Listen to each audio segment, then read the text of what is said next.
Hi, I'm Ray Tanzen, Product Manager here at Personas. With the new 1.7 firmware for our StudioLive Series 3 mixers, we've introduced a couple of improvements to the workflow. In this video, I'm going to show you the improvements that we've made to our DCA groups. So there are two changes that we made to the DCA groups. One is in the way that you can create and edit the channels that are in the group, and the other is how the DCA groups function. First, let's take a look at creating the DCA groups.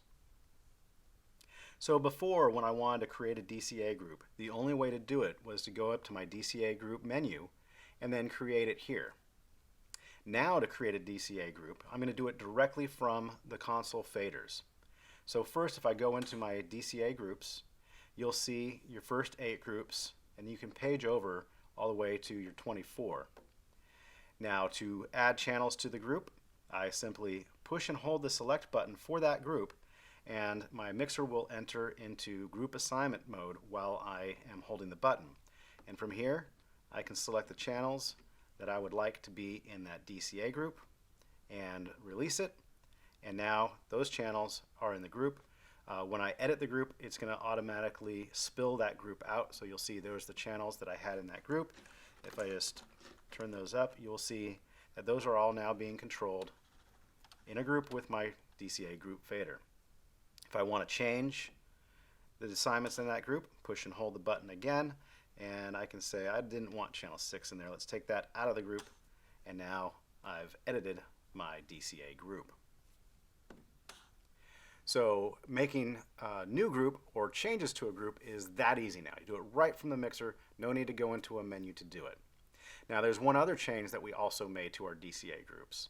So our DCA groups work similar to how a group works in your DAW software, where when you move the fader, it also moves the channels. Now this is different from a traditional DCA group, which is more modeled after a VCA, where when you move the DCA fader, it doesn't actually move the channel faders. And it's kind of a more traditional style workflow for those of you who may have worked on other digital mixers or older digital mixers.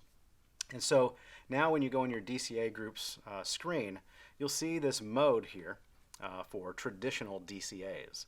And so if I turn that on, now I'm working in a traditional DCA mode. So if I move that DCA master fader, you notice it's not moving the channel faders. It's working more like a traditional VCA style group.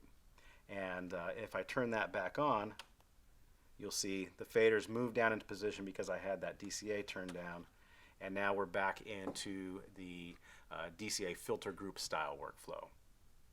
So those are the two changes that we made to the DCA group workflows. A little bit of improvement in the feature to allow it to be easier to create and edit your DCA groups, and giving you an option of whether you want to work in a traditional VCA style DCA workflow or in the default or current DCA filter group style workflow.